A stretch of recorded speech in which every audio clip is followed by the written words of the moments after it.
ప్రజలు అధికారం ఇచ్చి తెలంగాణ రాష్ట్రాన్ని మీరు పాలించండి అంటే ఊకే కేసీఆర్ గారు అసెంబ్లీకి రావాలి, కేసీఆర్ గారు ఊకే రోజుకు ఒక 100 సార్లు కేసీఆర్ గారి పేరు దలుచుకుంది రేవంత్ రెడ్డికి నిద్ర పట్టట్లేదా?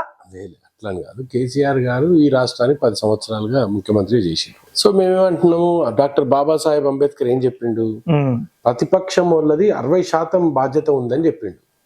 సో ఒకవేళ నీకు ఇంట్రెస్ట్ లేదు, ప్రధాన ప్రతిపక్ష నాయకునిగా నీకు ఇంట్రెస్ట్ లేదు, జాబ్ వదిలిపెట్టాలి కదా. ఇప్పుడు నేను ఏమైనా జాబ్ అప్లై చేస్తా, జాబ్ ఇచ్చినాక నేను రెగ్యులర్ ఆఫీస్ పోకపోతే నాకు జీతం ఇవ్వాలా? ఇవ్వరు. ఈ పైసలన్నీ ఎవరివి?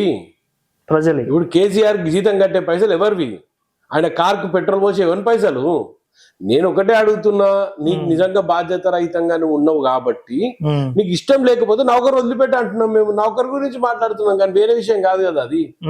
నీకు నౌకరు ఎందుకు ఇచ్చిర్రు? మేము తప్పులు చేసి ఎత్తి చూపమని నౌకరు ఇచ్చిర్రు. ప్రజలకు ఏమైనా అవసరం వస్తే ఆ అవసరాన్ని తీర్చాలని ప్రజాస్వామికంగా అసెంబ్లీలో వచ్చి కుండ బద్దలు కొట్టాలని నౌకరిచ్చారు నీకు.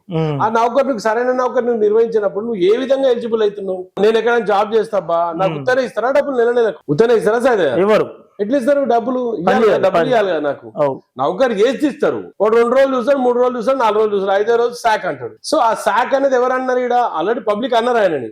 కానీ ప్రతిపక్ష నాయకుడు అలా పార్టీ అంతా కలిసి ఆయన ఎన్నుకున్నారు. ఆయన ప్రతిపక్ష హోదాలో ఆయన అసెంబ్లీలో కూర్చున్నప్పుడు ప్రతిపక్ష హోదా ఆయన మాట్లాడాల్సిన అవసరం ఉంది. కాబట్టి ఈ డెమోక్రటిక్ కంట్రీలో ఆ డెమోక్రసీ ఏదైతే మేము ఇచ్చినామో దాన్ని మిస్యూజ్ చేసుకుంటున్నారు.